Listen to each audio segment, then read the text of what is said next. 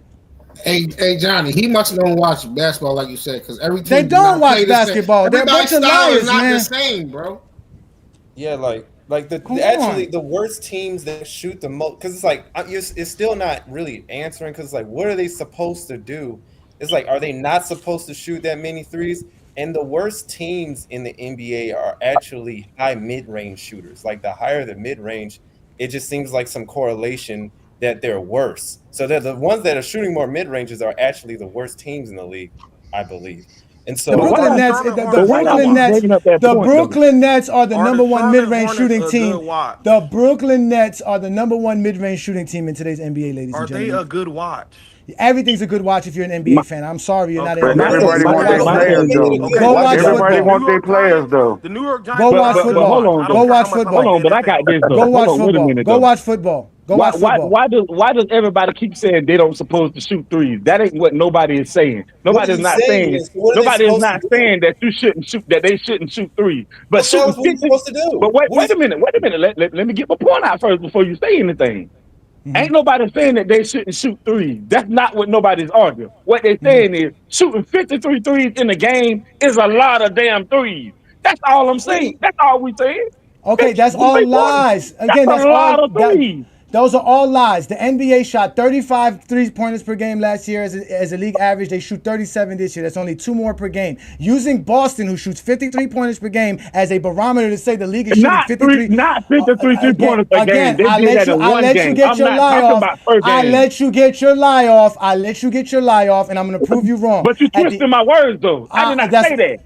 They shoot 37 3-pointers per game as an average today. They shot 35 last year. It's not that much of a difference. You didn't have a problem last year. Why have them this year? Because you have a bunch of zesty Jeffries on the media and in social media telling you that they're shooting too many threes, and those are all lies.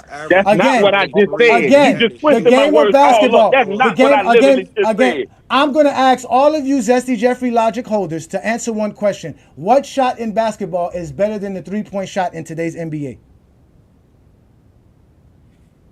Again, what does that have to do with anything? Because you can't talk basketball. What does that have to do with anything? How many yards you need to get a first down? 10.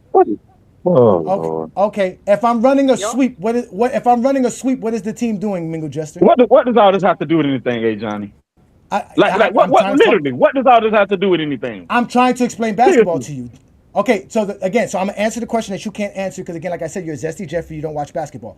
The next best shot after taking a 3-pointer is at the rim. Now, the question I'm gonna give to you is: do you guys think it is easier to get a shot at the rim or to shoot a 3-pointer? Easier to shoot a 3. If you're in this game, it should be at the rim. If you're listening to what I just said, at this game, it should be at the rim. There's nothing wrong with shooting a 3-point shot.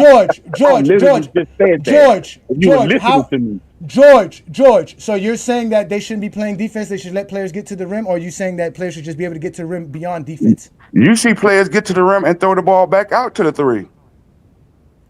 To take an open 3-pointer. Open. A wide open 3-pointer. A wide open 3-pointer is better than a contested layup or dunk. I didn't say contested. But a lot of times the layup's not contested. You had people that have wide open layups and throw the ball back out to the 3. Only Ben Simmons did that. Only Ben Simmons did that. Right. They think everybody's Ben Simmons, Johnny. Only Ben Simmons ain't the only player that do that. Ben Simmons is not the only player that do that. Y'all got to stop. I challenge any one of you. Not the only player that do that. Stop lying. I challenge any. You would have a 2-on-1 and they would throw the ball back out. Where's the 1? Where is the 1? Where is the 1 doing? What is the 1 doing? He's not playing defense. Running behind the 2. He's protecting the rim, correct? And then the third person get the ball. Answer my question. The number 1 is doing what? Is he protecting the rim or protecting? If they get a steal or they run in a fast break and it's a 2-on-1, they would throw the ball back out to the trailer. And what is the 1 defending? What is the 1 defending? What is the 1 defending? The man with the ball. And when the man gets the ball to the paint, what is he doing? He's going to throw it back out to the 3-point line. Why? Because the 3-point line is open, correct? But wait a minute. But there is a second trailer behind. Wait, stop. There is a second trailer behind him that's not at the 3-point line. And he was throw it back out to the 3-point line. George, is there still a defender defending the rim? I'm done, bro. Answer my question. I said a 2-on-1 fast break. I don't and they care. Would still a throw the ball 3-on-1, back out 4-on-1 to the 3-point line. Because no one's guarding the 3-point line. The one is guarding the paint. He's guarding the rim. That's a contested. So what about the trailer? About the trailer? Still guarding the rim. I'm still guarding the rim. I'm done. That's why Akeem Olajuwon was getting 4 or 5 blocks a game, because y'all went running at contested layups. That's why those guys. That's why Mark Eaton can average 4 blocks per game as a bum, because y'all were running towards contested shots, because y'all couldn't shoot the 3-pointer. Why am I going to go run at the defense if they're there? I'm going to go to the open shot. The best basketball shot is the open shot. They don't miss it. I just showed you. Wait, I just showed you how great the players shoot in today's NBA. At 40, listen, wait a minute. So wait, somebody who shoots 40% from the 3-point land shoots better than the average guy at the rim, especially being a contested shot at the rim. That's the point. Wait a minute. Come on now. So check this out. You just said that's the reason. You just said that's the reason why Mark. Yes, because there's defense. Because we're talking defense. There's defense. But wait a minute. You just said that's the reason why Mark Eaton and Hakeem Olajuwon were getting 4 blocks a game back then, because they couldn't shoot back then. Okay. Yeah, because they were going right at them. They were going at contesting rims. They were going at guys who was protecting the rim. Last time I just checked, didn't Wemby just average 4 blocks? And Wemby has 7'5" with a wingspan of 7'8". Hold on, wait a minute. So Wemby just averaged. Wait a minute. According to your logic, Wemby just averaged 4 blocks, right? So I'm guessing these guys can't shoot either. Wemby blocks jump shots as well. No, that's not according to your logic. You just said that's the reason why Hakeem Olajuwon was averaging 4 blocks. I'll wait till you continue. I'll wait till you continue to lie about my logic, then I'll explain it better. Go ahead, continue. What you mean lie about? That's what you literally just said. No, I didn't. That's not what I said. I said that when you're saying that go to the paint and attack the rim, which is not what people do. You literally just said that. Now you switching it. See what I'm saying, bro? You literally just said that. Bro, all of this is recorded. And people in the chat hear this. We have over 700 people watching us. I didn't say that. I said that that's why those guys got a lot of blocks, because George is ignoring that the 2-on-1, the 3-on-1, the 4-on-1, that one is protecting the rim. So whoever is eventually going to get the basketball to take that shot is taking it at a contested at the rim shot. Instead of one, but not the second one. Okay, and that's why, and that's why those guys got a lot of blocks, because the majority of those ones were either Akeem Olajuwon, Mutombo, because the big man stayed in the paint. That's what y'all always say all the time, which is true. They protected the paint because the other big man's in the paint. So when you came to the paint trying to get a layup because you couldn't shoot a 3-pointer, you weren't good at the 24 spot. We're talking about today's era. Don't bring up Olajuwon to them. Do not bring that up. I am bringing up today's era. You're diluting the question in this era's game and what they're doing. What question is that? On a 2-on-1 fast break, they still throw the ball back out to the trailer, not the second man, the third man at the 3-point line. The guy that's open. Say that. The guy they throw the second man is open. No, he's not, because he has to go to the rim. Because he's going to the rim. He's going to the rim. That one defender. That one defender is trying to stop the ball. Basketball history. Where is the ball? Where is the ball? 3-point shooters. Where is the ball? In every era. Like they have done that before. They do it. They used to do it in the 90s. I can't talk because you They got used to do it somebody in the else 90s. They used to do it in the 90s. They used to. No, they did not. Yes, they did. Reggie Miller used to do it all the time. Reggie Miller used to do it all the time. If you're on a fast break with Reggie Miller, Glenn Rice, they would pass the ball to the 3-point shooter. There's nothing lying about it. If you watch basketball throughout, they do it in college, they do it in high school. They've always done that.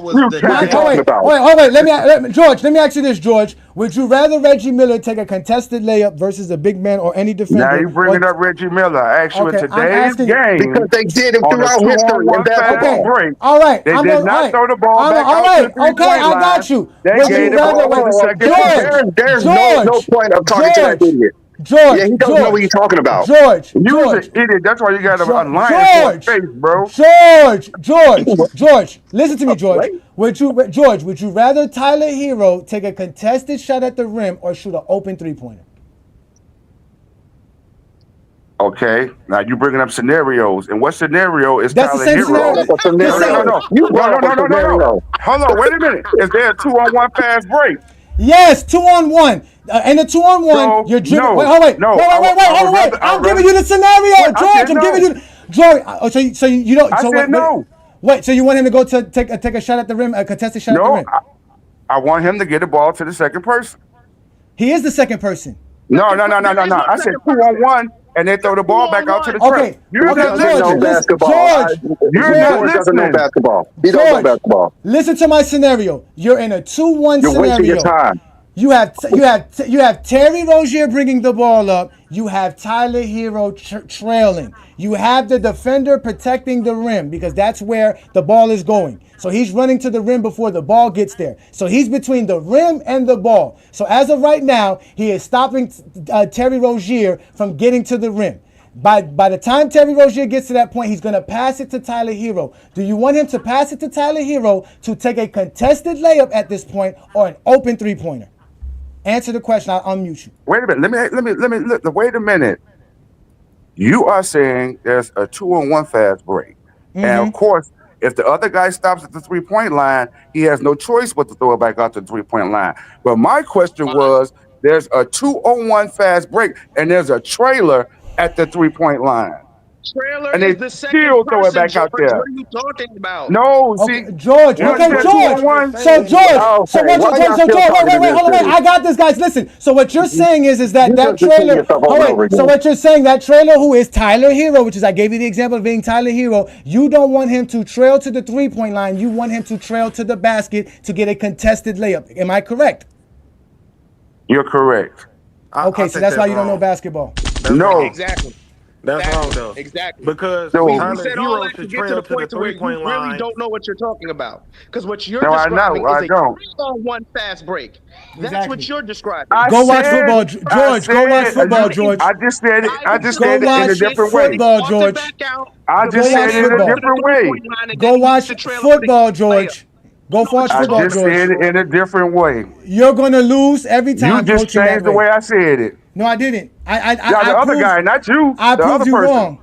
I proved you wrong. George, I proved you wrong. You take the open 3-pointer. I described a 3-on-1 fast break. Say that again. Say that again. A 3-on-1 fast break instead of a 2. I still say it don't matter. It don't matter. I kept saying the third guy is the trailer. It don't matter. I kept saying that. It don't matter. He doesn't know what he's talking about. He doesn't know what he's talking about. It don't matter. He doesn't know basketball. It don't matter. The way you get an easy layup is if the person who's running back on defense decides to dive to the perimeter. That's the only way you get a layup, even in a 3-on-1 scenario. Well, no, if the person tries to stop the ball, you'll get a layup. No, you can't. That's what I've been saying. Oh wait. Okay. I've been saying. All right. So NFL, where's the ball going? Well, what's where? Okay. Where are you dribbling the basketball to? You're on a fast break. You're on a fast break. It's a 2-on-1 situation. Where is the dribbler dribbling to? The basket. The basket. Oh, shut up.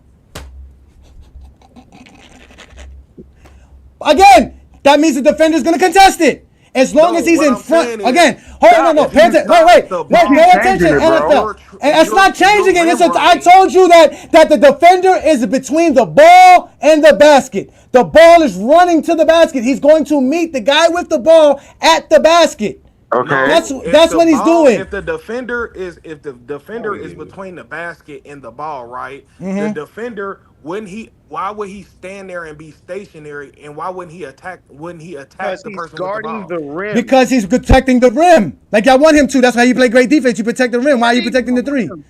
Why would I protect the 3 when you're telling me? Wait. No. Listen. Answer my question. Listen. We answered your question. You said the ball is going to the basket. The basket is the rim. You're running. The ball is. That's why I'm standing here, because you're gonna come here. You're not gonna shoot it 27 feet away and make it. That's why y'all don't know basketball. Because I can shoot it from 27 feet. Okay, that means wait. And the person is cutting. He's not protecting open layup. No, because I'm still at the rim. I'm there. I'm at the rim.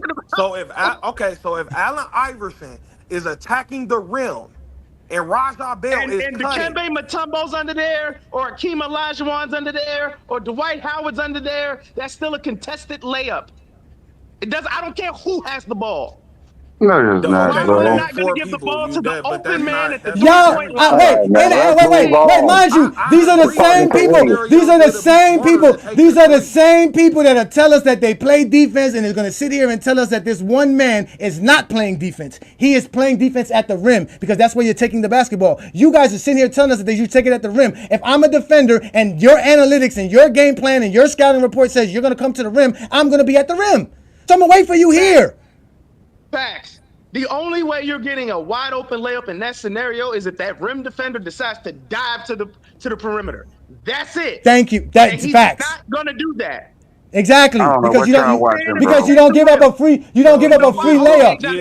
Let me finish this. You want to know why he's going to stand there and protect the rim? Because outside of a wide open jump shot at the rim, a layup or a dunk is the highest percentage shot. You don't give up that. You don't give up the highest percentage shot. Johnny, please, bro, stop being excited. I want you to listen.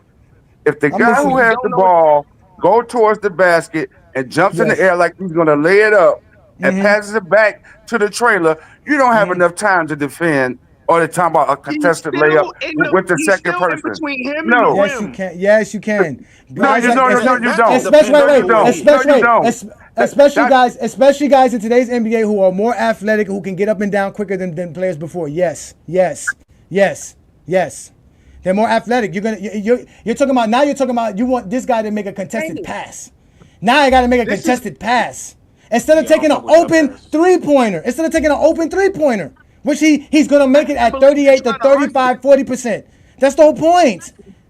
I don't care My if whole you're, thing I don't is, care if y'all you're just keep 2-on-1, saying it like that don't ever happen, though. or 4-on-1. It never happens. There's not a player in today's NBA that passes up a dunk or a free layup for a three-pointer. Never. They're not doing that. Again, the number one shot and high percentage shot is a free layup and a free dunk, but because they play defense, you're not going to get that. Exactly. So that's why you take the three-pointer. But nobody, I don't disagree with that. What I'm saying is, just because it's a 2-on-1, that doesn't necessarily mean it's gonna be a contested layup. Yes, because the one is playing defense. You have to. Wait. Why are you equating that the number one guy or the one guy on defense is not playing defense? Why are you taking that out of the equation? Because he has to pick up the guy with the ball. He's still playing defense. Not against the second guy. The guy doesn't have the ball. I don't have to worry about him. I'm still protecting the rim. But if like I said, if you play, once you go up and for a layup and you dump it back down to the second guy, the defensive player doesn't have enough time to recover. That's a lie. Y'all saying that? No, now you're taking a contested pass because now you're asking him to go in the air and make a pass in the air. You always was told in basketball, don't jump without knowing what you're going to do. Man. So now you want him to jump. Wait. So now you want it? No. Oh wait, George. Wait a minute, George. George. Are you saying that in basketball there's not a rule, a one-on-one basketball rule, to not jump with the ball without knowing what you're going to do with it? That is a rule. They know what they gonna do with it. Okay, so that means it's either you're gonna jump to take a contested pass or jump to take a contested layup. Either way, it's contested. It is easier to take the open shot or the pass that is not contested, which is to the man in the corner for the three-pointer, because there's nobody stopping that pass nor nobody guarding it. Okay. That's why you don't know basketball. That's why you need to stay on FYF with Lamar. You don't know. That's why you need to stop hollering and screaming and sweating when you lying. I'm not lying. Just stop it. I'm not lying. Yes, you are. I broke down your scenario to you and why you don't know basketball. You broke it down to fit your narrative, but you couldn't break it down the way I said it. What narrative is that, George? What narrative is that? Your narrative is that you're always right when you're wrong. That's not my narrative. My narrative is I'm a basketball fan and I understand why they shoot threes. No, because you see it every day and you don't realize it. I'm not here to be right, motherfucker. I'm here to show the facts, man. I don't care if you agree with me or not. I'm not here for your approval. I'm not here for your validation. You obviously don't know the game of basketball. I'm here to talk the game. I'm talking the game with you, and now you're so upset with me because you can't talk the game. So now you want to make it personal and make it seem like I'm saying something I'm not. I don't give a fuck what you think of me. I have my own life. Come on, man. There's a contested shot. Then you switched it and said it's a contested pass. That's what I'm saying. It is contested. He's in there. He's jumping. He's jumping in the air to make a pass versus a. Why is he not making the layup? He's not jumping to throw the ball across the court. So why? He's jumping the ball to drop the ball off to the man who's under the basket, and that's the second person. And there's a man contesting him. No, the man has already contested the ball. The guy with the ball. He can't do both. To make a pass, the guy with he has to make a contested pass. Again, he has to make a contested pass. Because there's a defender stopping him from making the pass and scoring. It's not like the defender's not there. And we move on. I do not this agree is a with ridiculous George. argument at this point. This I is do really not a agree with ridiculous George. No, it's not a argument at this ridiculous point. argument. Y'all got to stop saying that because this is why GOAT James Kingdom exists, to expose these lies. Today's show is not a... That's ridiculous when he Those are don't lies. understand. And I he know keep going that. over and over it. He keep going over on the same thing. He don't understand. You're right. He don't understand. I'll stop. 'Cause Listen, Brandon put the leash out on me, y'all. Go ahead. My thing is that what are players supposed to do? Are they like, if people have a problem with the 3-point shot, are they supposed to go back to twos, or are they supposed to keep driving to the basket? They want them to drive the rim into Like, contact. No, they want them to step inside and take a 20-foot jumper or 18-foot jumper. They want them to take mid-range shots. That's all. That's all it is. Man, is y'all wait, whoa. The game to be different, do y'all start describing Michael Jordan's game though? I really don't understand that. I really on the fast break. Because Michael Jordan's game of basketball is the horrible game of basketball that the majority of the casuals think is the best brand of basketball. And that's why they complain now. They can't appreciate the game of basketball because they think taking a contested 20-foot jumper is good basketball. But taking a wide open 3-pointer is bad basketball. This is why we can't have. That's why they get exposed. That's what he's saying. Wait. This is not that is not the argument. Why is y'all saying that? That is not the argument. If somebody come and say about the game of basketball, they taking too many threes. They're not saying don't take no threes. They're saying you're taking too many of what you're doing. And they're losers. And they're going to lose. When people are shooting threes from where LaMelo Ball shoots threes from. Okay, what are they supposed to do? Okay, what should they do? Just tell us. What should they do? No, what I'm asking ain't nobody saying not to take threes. You can take threes. They said they're taking too many. They want them to post up more. That's all. They want more post ups and more layups. Brandon, post up to Rudy Gobert. Brandon, should I get the ball to Rudy Gobert? That's what they want. They want me to go. That's exactly what they want. They want me to go to Bam in the post more. They want me to go to Bam in the post more. They want to go to Anthony Davis in the post more. That's what they want, right? That's what they want. Go to Anthony Davis in the post. Even though Anthony Davis doesn't score in the post that much. Yeah, they don't know basketball. Believe that everyone should shoot dunks and layups instead of threes. Hold on, y'all. Yeah, I understand the hypocrisy, B-Lee and A. Johnny. I understand that. I understand it's ridiculous, but I want them to give me answers. What are they supposed to do? They just keep saying there's too many threes. So what should they do? You're not listening to what I'm saying. The problem is I'm not saying they're shooting too many threes. I'm saying they're shooting dumbass threes. I don't want to see you shoot a three from half court when you don't make them.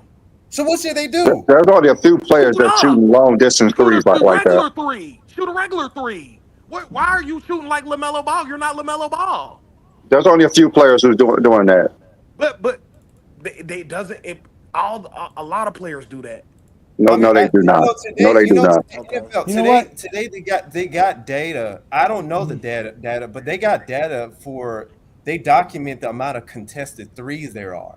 So if you want to, you can pull up the data and prove to us that, the X, Y, and Z, the league is shooting these amount of contested threes. That's why it's dumb basketball. So instead, I would like you to. I'm not saying it's dumb basketball to shoot threes. What I'm saying is no. I got what you said. No, hold on. I got what you said. Go ahead, Go ahead. I'm sorry. I got what you said. You're saying they're taking stupid threes. It's not because they're taking too many. They're taking two stupid threes, like contested threes, right? So what I'm saying is that if you can try to go find the data the NBA has for the amount of contested threes players are shooting.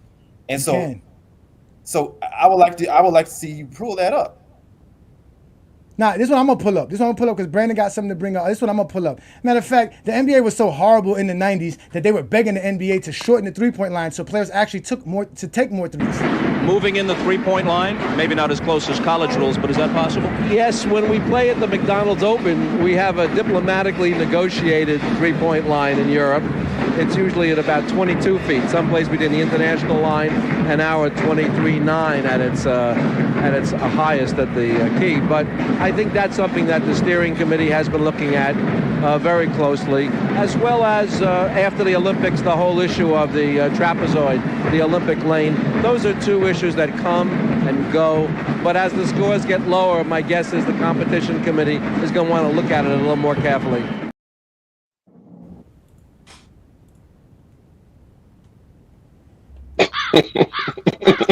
I mean, I don't care about that because I think the 2000s is the best era. So that is referred to me. George, any of y'all got something to say about that? Hey, they should have left the game the way it was. That's why you're losing ratings right now.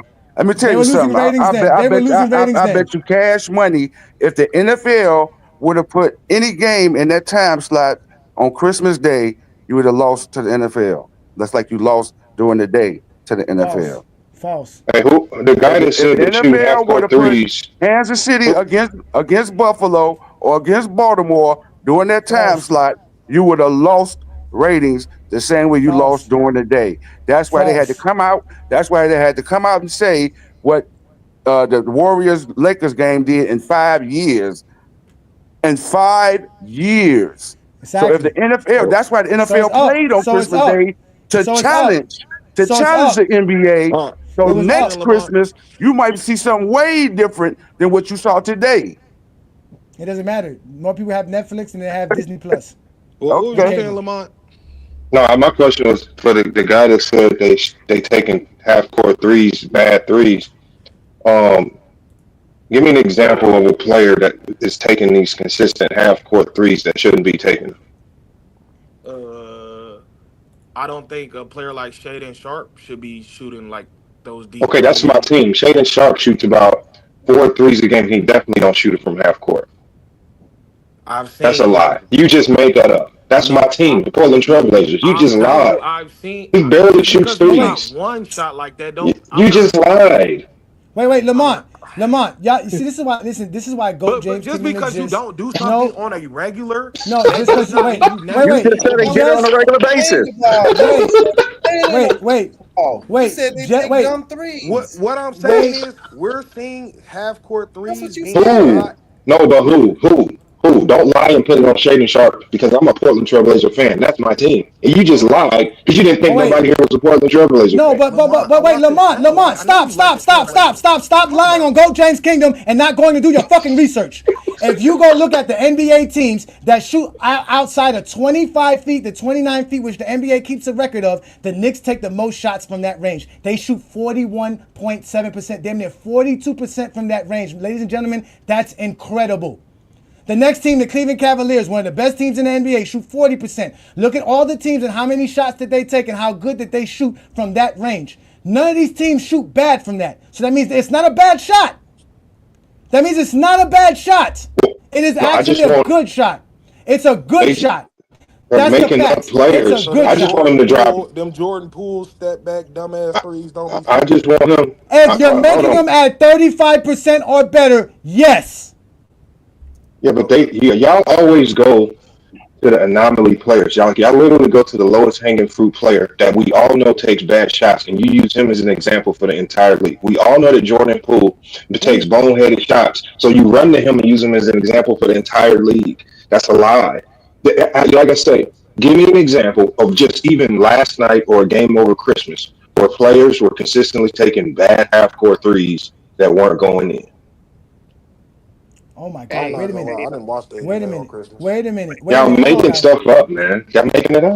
He just said he didn't watch the games on Christmas. No, he can't even give me an example of any game. He can't even give me an example of a game this month. He just made it up. What you just said, to add on to what you just said, everybody who was talking about the NBA taking too many threes, they're running to the Boston Celtics to sit here and say they're taking 50-some threes a game, even though the average, like Johnny said, 37. 37. Hold on, not only that, running not only that, I just looked at it. Out of all 30 NBA teams, and out of all these teams that we're talking about, that were taking shots that from 25 to 29 feet, which is like these guys can say the logo shot. Every team, there's only 13 teams that shoot less than 35%. And 2 of those teams shoot 34.8, so they're just under 35%. That's not a bad shot, ladies and gentlemen. That's why you guys are horrible for the NBA, because instead of praising these guys for how good that they can shoot, you want to continually think that because they're taking this shot from this distance, it must be bad, because you guys are used to Isaiah Thomas shooting from there, Joe Dumars shooting from there. You guys think that Reggie Miller that's why Reggie can't shoot from here. Those guys were not good shooters like today's NBA players, and that's why you guys don't want to accept. Today's players are just better shooters than the guys in the past. Stop lying on the NBA because you still think the 1900s basketball is the best form of basketball. It is better. You guys should not talk about, if you did not watch Christmas, who said they didn't watch Christmas Day? Because I can kick them off the panel right now. Because if you wasn't watching the guy that said they chucking up threes. Who said that NFL is better? You was already an NFL fan. Go watch NFL. You won't never see me on an NFL program. I will never talk NFL on an NFL program because I don't watch it. So don't come on a GOAT James Kingdom platform talking basketball and you don't watch it. I'm tired of this. I'm on y'all thought I was bad in 2024. 2025, Johnny's about to get real vicious on y'all because I'm tired of this. Y'all got to stop talking bad about the NBA. The NBA is doing fine, completely fine, and it would do better if all you Zesty Jeffries stop watching and stop talking about it. That's the facts. That's not the facts. Come on, man. That is the facts. What That's does the Jordan facts. have to do with it? Jordan didn't even mention nothing about the NBA ratings. Because everybody who's complaining, I guarantee you, everybody who's complaining about the NBA got Jordan as their GOAT. What does Kobe know? That's their opinion. So what? Just like Jordan being the GOAT is their opinion. It ain't based on facts. Exactly. That's my point. Just like you got and the NBA being bad is, and the NBA being bad is based on your opinion, not facts. Me saying you the game is good is based on facts. It's really based on your opinion because the numbers say different. What's the 2 facts? They're losing ratings, right? The numbers say no, they're not. No, they're not. They got more people watching today. They got more. They got more people. Listen, they got more people watching today's NBA than ever. I got a Facebook group that Brandon and I run with like 30,000 Filipinos alone, just Filipinos that watch basketball from the Philippines. And you think they're gonna sit here and listen to George and Mingle Jester about basketball ratings? Just making this up. Funny. The numbers is they saying that the NBA numbers is down. I'm not saying that. They saying that. The league is saying that the numbers is down. I didn't make that up. Again,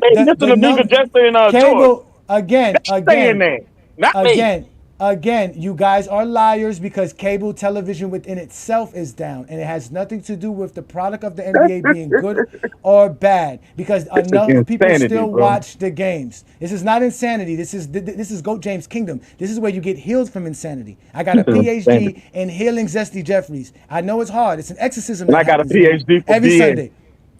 I know, because you come on every Sunday. I got a PhD for BS, and you definitely spreading that BS. Doing an exorcism is not easy. We go by numbers on everything else, but this right here, we're going to dispute the numbers. Oh, okay. Yeah, the numbers, the number says the NBA got viewers. The number says the numbers say that the NBA viewership is down. That's what the numbers say. The number says that's what the numbers tell me. The but we go by numbers on everything else. Just right here, we're going to ignore the numbers. The Christmas numbers are up. The Christmas numbers are up. The Christmas numbers is up. Yes, the Christmas numbers are up. Hey, Johnny. Wait. Are the NBA has less viewers today than they did 20 years ago? Yes or no? Hey, Johnny, you just told us out of your mouth that the NFL, I mean that the NBA is a bigger product than the NFL. You just showed us. Mingo. When the women's Final Four last year had better numbers than the NBA. When you first started the screen, you showed us that the NBA rated in 65 million views. You said the NBA, the total of all the Christmas games that they had, they only rated in like 24 million views. You tell me which product is better. The NBA. If we going by the numbers. I bet they won't play on Thanksgiving. I bet they won't challenge the NFL. I guarantee you that the NBA has more viewers than the NFL because the numbers doesn't say that. Yes, it does. You got to let me answer. I heard your lie. You're lying. You're talking about U.S. numbers. If you could clearly read, which you Zesty Jeffries can't read, because again, you was in special ed, and you graduated high school without a badge or honor for us to know who these special ed kids were. So now I got to argue with you because you can't read. These are U.S. numbers, ladies and gentlemen. The NBA is a global brand. It has more fans globally than the NFL. It has more social media followers. It has more subscriptions, all of that. The NBA has more fans and more viewers than the NFL. The NFL is more popular in the US. You can say that, but it is not more viewers globally, which was my original statement, that globally the NBA is larger than the NFL. And that is facts. So what you're telling me is if a soccer game would have came on, you would have lost. You would have lost there, right? Yes, the World Cup gains the most views ever than anything. A regular soccer game. I'm talking about what over there. The Manchester man against whoever, you would have lost. No, soccer gains more viewership than the NFL does because more people watch soccer than the NFL. Since you keep saying that the NBA is more global than know, what are the numbers? What are the global numbers for the NBA? Like globally, overall? They're in every continent. The NFL. So what's the numbers? You got the numbers on that? As far as subscription, I told you what the NFL has. The NBA has over 100 subscribers to the NBA League Pass. What are you talking about? They have a global brand. Over 250 million people watch LeBron James break Kareem Abdul-Jabbar's record on an NBA app, on an NBA device, on an NBA platform. 250 million, ladies and gentlemen. What are the numbers on that? Pull that up. I want to see that. Pull that up. We have though. You go to Google that shit. Don't tell me pull up numbers. You said you wanted numbers. I gave it to you. You pull up everything else. I got those numbers. These niggas keep. Why y'all keep doing this, bro? I don't know. I want to see that. Pull it up. I want to see that. 250 million. I want to see that. Pull that up. Oh, you guys are the best. I may change the subject. It was 225 million views in the first day or something. Let me go ahead and pull it up because again, Zesty Jeffries never believed nothing unless it's told by ESPN and TNT. I don't even look at ESPN, so that's a lie. The information you're talking about comes from them. No, it doesn't. No, it doesn't come from me. My own research. From what research? They only talk about TNT and ESPN. If you did your research, exactly, that's what they're talking about. That's why you don't know what you're talking about. Exactly, y'all just be making shit up without knowing what y'all be talking about. What do you mean? The viewership, the viewership ratings that are down are only on ESPN and TNT. That's the cable television. That's it. That's where it's down. It's not down nowhere else. That's what we keep trying to explain to y'all. Because you can watch the league without going to ESPN or TNT. But y'all don't know that because y'all are Zesty Jeffries. I told y'all, y'all graduated. Wait. Y'all graduated with participation trophies. Come on, man. Stop the cap. Yeah, that's what y'all do. Bro, you gotta stop the cap, man. All right, it's not capping. I have a question, Mingo Jester. Which brand is more known globally, the NFL or the NBA? I mean, he's arguing. There's no way because before you say that, before you answer that, I just want to point something out to you. The NFL just recently, we're talking about within the last 10 years, started playing overseas. You understand that? Whereas the NBA, before they even started before they started having these streaming services, they had the Olympics. That same player that you think is the GOAT made it a global brand. So again, it's not even just that. Like y'all know NFL teams, twin man. NBA teams goes and competes against European teams all the time. Like teams like in China. Like, did you forget about basketball is a global sport, so that's different. Basketball is a global sport. It's not even a question. So it's not even comparable. The brand with them anywhere they go, even in the off season. This isn't a question that the NBA is globally is known more globally than the NFL. Why do you think the NFL started playing overseas every Saturday? Because they're trying to tap into that global market, like the NBA did. This is I don't understand the argument. Wait a minute. I wasn't arguing that anyway, but no, that ain't what I was saying. With me and A Johnny were going back and forth. That's y'all. A Johnny turned it into that. That wasn't my argument. No, see, this is what they don't realize. That wasn't my argument. The NFL plays once a week. They don't play every other day. Of course, you're going to beat them in that market. No. Again, Yes. again, They only play once a week. the game peaked at 3.7 million people in the third quarter on TNT. But the game and the historic moment also generated around 225 million video views on NBA social and digital platforms, which is the most ever for a regular season game. Because the NBA has over 200 million fans across the globe easily. Why are you typing all caps?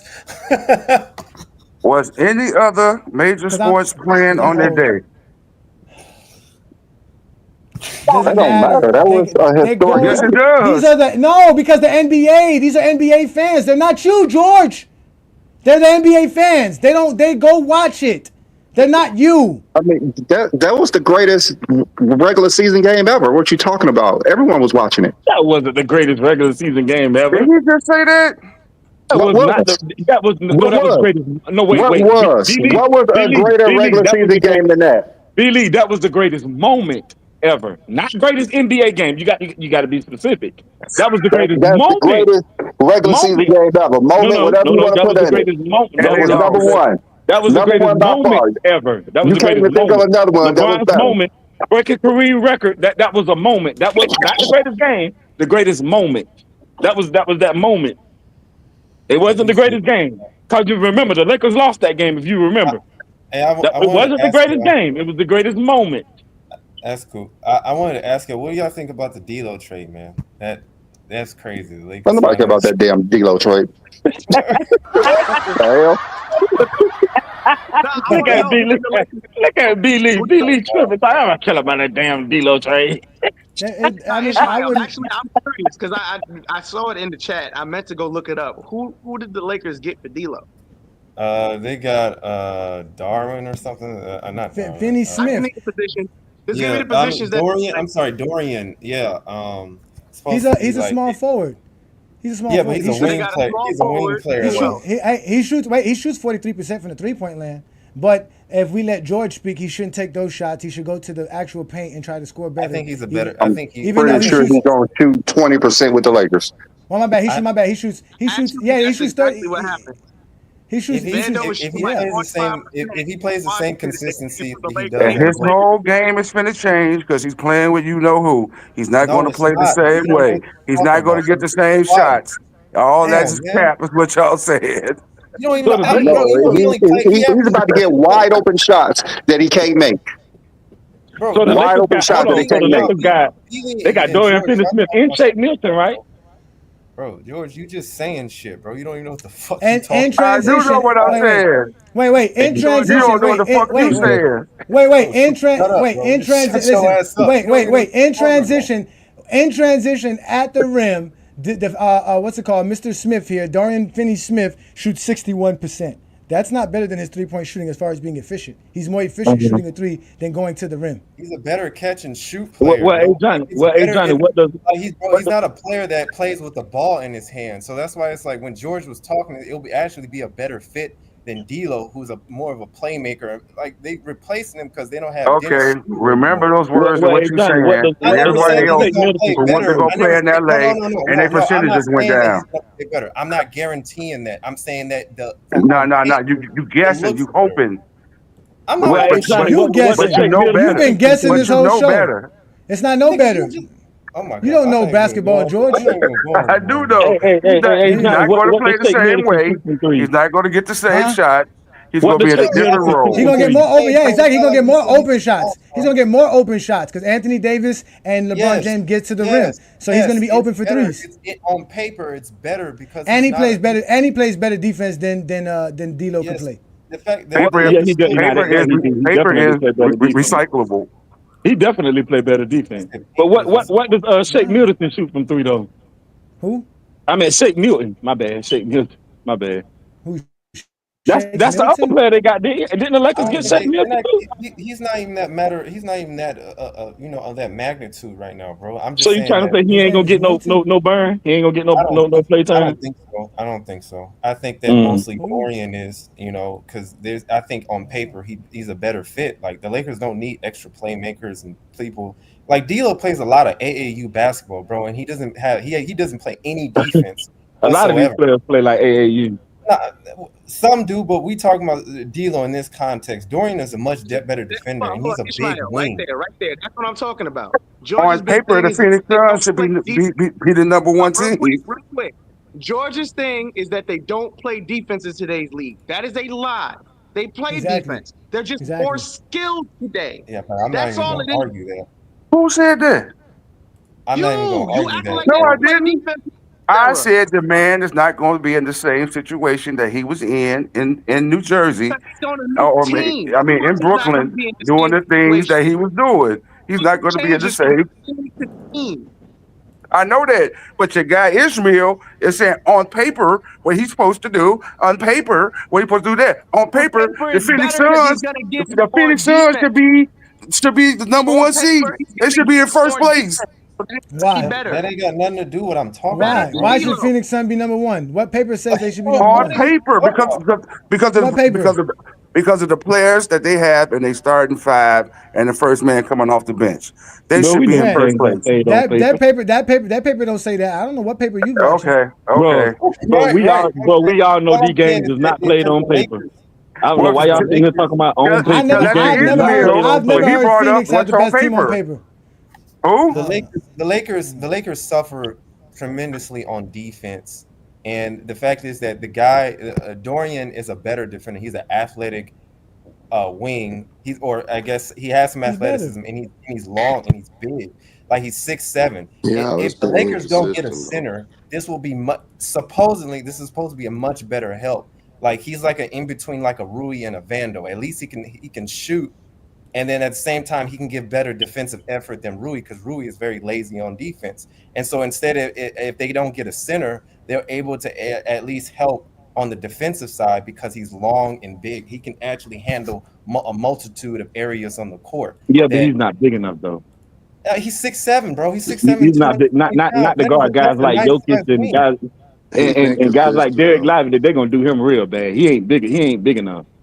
He's inconsistent though. They're gonna put Rui on him. They're gonna put Rui on Joker like they always did. He ain't big enough. I'm not saying that. That's all I'm saying is because a lot of times they don't have the defenders to be able to guard a lot of quick and fast, athletic, offensive-minded guards, and so that he's going to be better in the it's going to take pressure off of AD in that aspect if they don't get a center. That's what I'm saying, because a lot of times that AD has to cover what the defensive guard, the guards aren't able to do on the defensive side. So that's why it's like D'Lo didn't play any defense, right? He might be a better player than Dorian, but it's not like what the Lakers need at this point. They already have Austin Reeves, who's already a liability on the defensive end. So that's why getting Dorian is much better. He can help cover that ground better. Not really. Yeah, but only on the wing. I hope it's just only on the wing. I'm not saying he's perfect. I hope it's just only on the wing, because I hope he ain't guarding centers and maybe power forward. Now, where you at, my man? My man just told all those lies, and you said you the what? You the exposer. He just exposed a lot of lies, and you ain't say nothing. What lies? You didn't expose no lies. What lies did I say? About what Dorian Smith, what he hopes and what he does, and this and that and the other. That is all cap. He's not. He can't play defense. He explained. That is all cap. You didn't say nothing, bro. Wait. He's saying that he's better than other guys, though. So he explained how Dorian Smith would fit better with the Lakers than D'Lo has been because of what the things that Dorian Smith can do compared to what D'Lo did. I think D'Lo got too much Brian, got too much flag though. So you're gonna tell me a small forward and a point guard is going to make a bigger difference than what you actually saw with D'Lo playing? Yeah, because D'Lo's style of play requires him to be more of the shooter. He's coming off the bench now, and he's a liability on defense.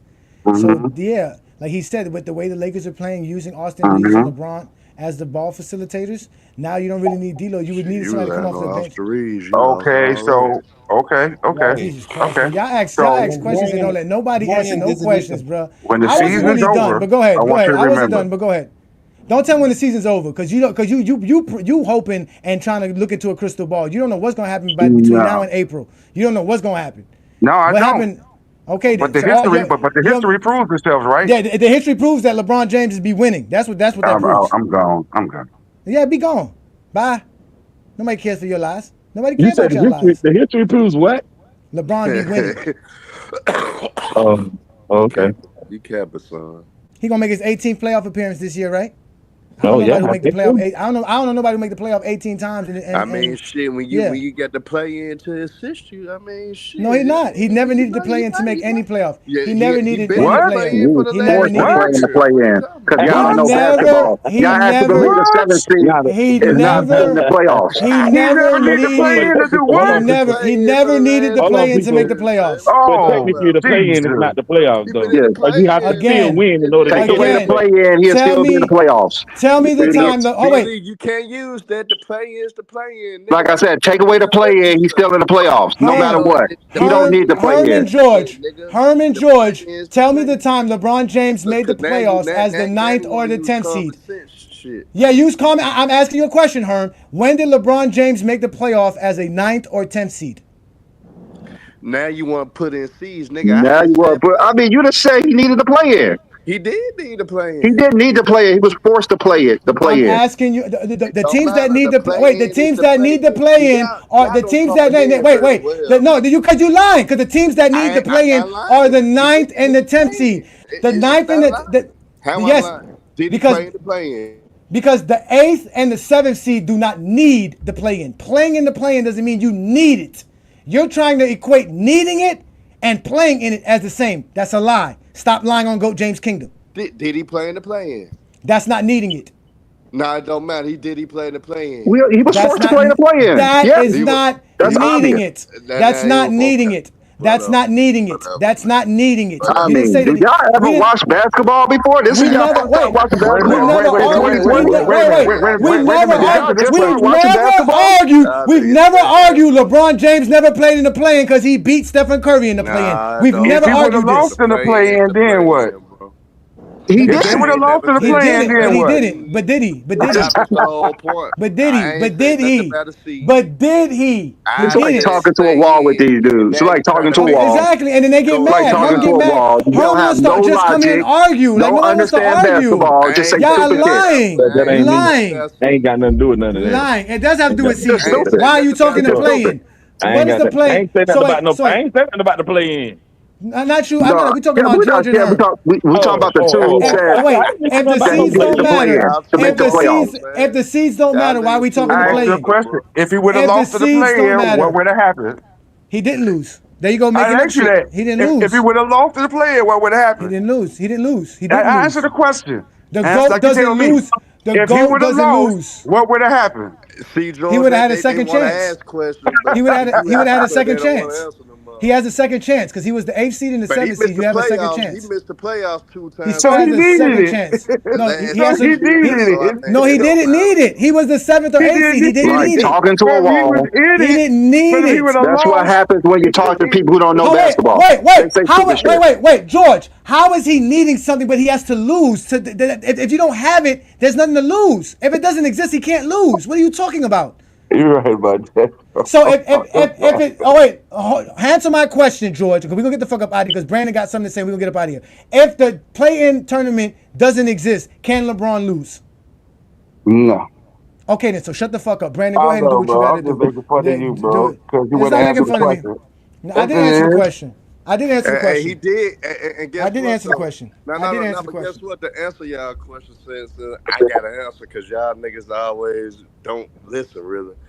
He did need to play in the 2020-21 because he was the 9th seed. They was the 9th seed. No, they were not in real life.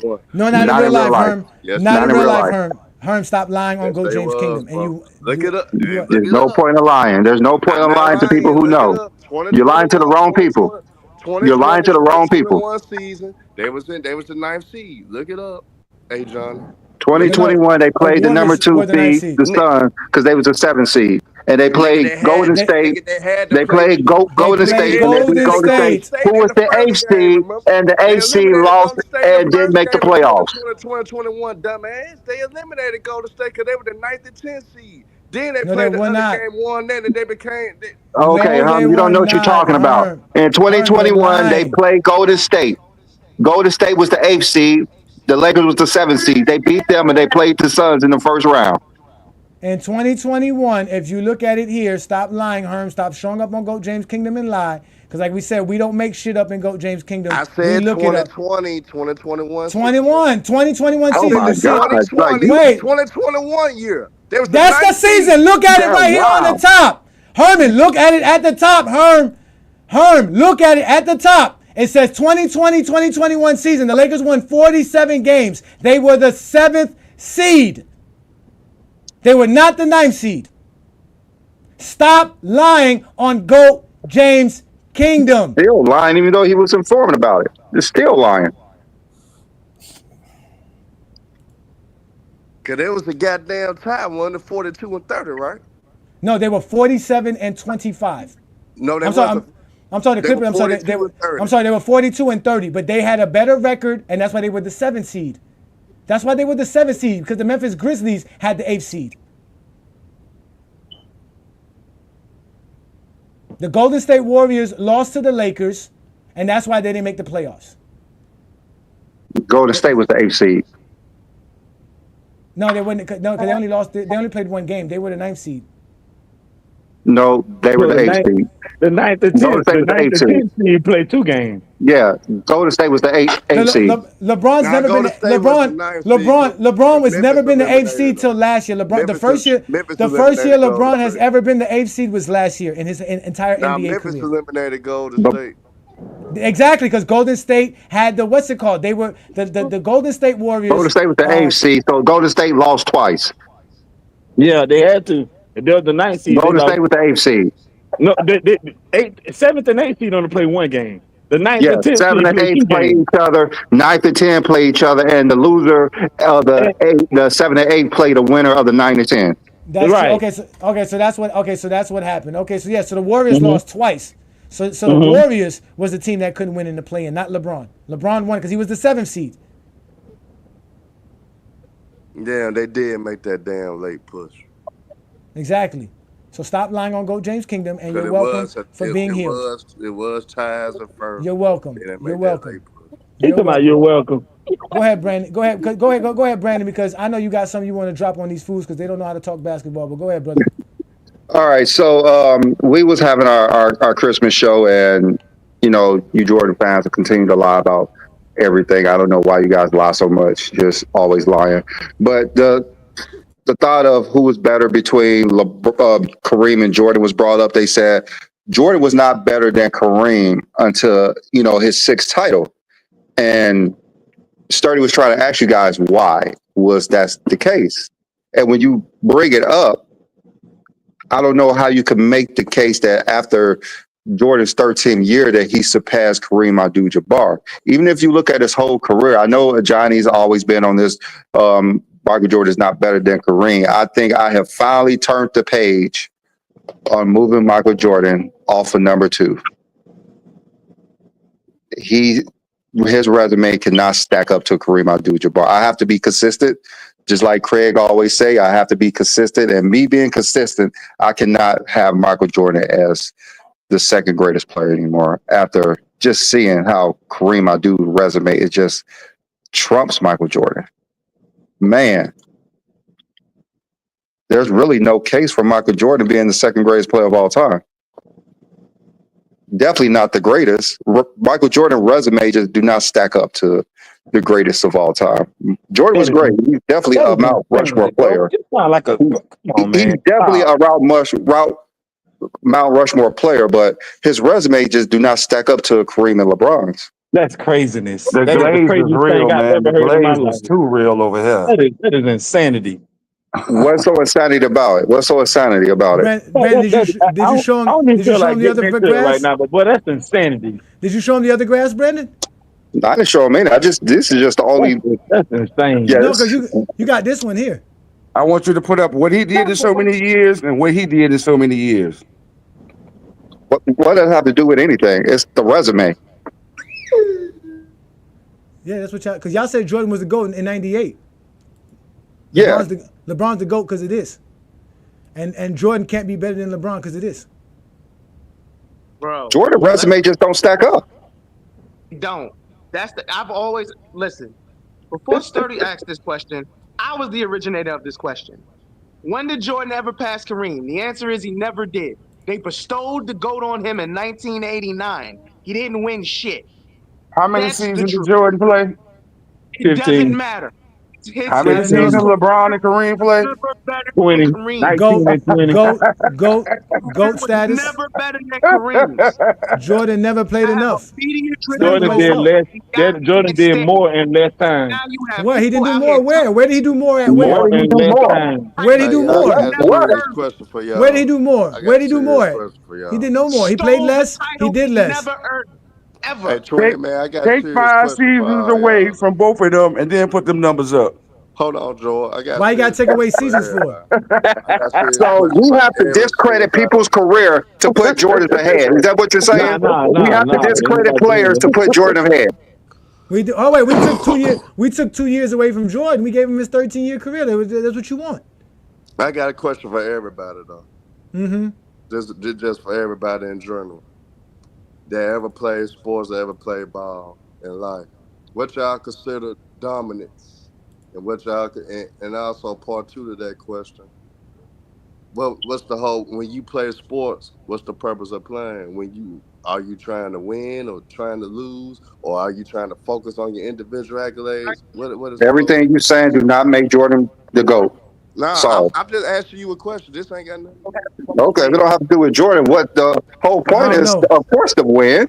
When you hit nerves, they holler. If Shaq cared about winning, he would have over money. He would have stayed in Orlando. If Shaq cared about winning over money, he would have stayed with the Lakers. Don't ask me because I don't play professional sports. I didn't take the time to get good at what that. Yeah, when I played sports, I played it for fun because I was a kid. I was a child. It wasn't that important. It wasn't. My livelihood didn't matter. If that's the case, then why y'all get mad at players for taking less money to win championships instead of staying on the team that could pay them more and have all their stats and all their glory? Because obviously, because y'all are hypocrites. Exactly. So stop asking us. Whoever said hey Johnny, say it again. Say it again, hey Johnny. Whoever said that though. Y'all say that. Y'all make fun of Chris Bosh because y'all say because George said. Y'all say Chris Bosh. Chris Bosh took less money. Chris Bosh took less money and did less stats to win championships. You guys criticize him for that. No, I didn't. I say Chris Bosh should get more praise actually. Why? Because he won championships. Because he won championships. Not for staying. Why you don't give him praise? Why do you don't vilify him? Why don't you criticize him? And he sacrificed for the betterment of the team. What team? He went to another team. What happened to the team he was on? What happened to the team he was on? What happened to that team? And he's still a Hall of Famer. He still was making an All-Star. Yeah, because he went to championships. Because he won championships. He was one of the best defenders at his position. Y'all don't praise. Where does Chris Bosh rank on all your all-time lists, sir? I mean, Chris Bosh is still not a top 5 power forward, but he's still a Hall of Fame caliber player. He's a Hall of Fame.